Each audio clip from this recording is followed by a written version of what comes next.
Upaya pemerintah Kota Makassar menghadirkan inovasi dalam rangka menekan inflasi dengan mengedepankan program kuliner yang menjadi khas Makassar dalam pariwisata Nusantara.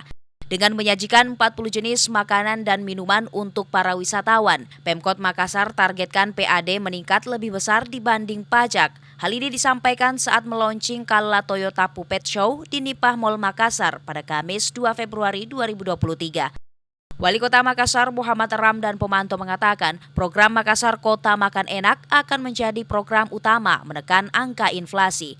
Bukan hanya menyasar wisatawan mancanegara dan Nusantara, melainkan wisatawan lokal pun menjadi target seperti yang dilakukan di salah satu mal perbelanjaan di Kota Makassar yang menghadirkan puluhan booth yang menjual aneka kuliner, mulai dari makanan ringan hingga makanan berat, termasuk minuman dan jenis kopi-kopian.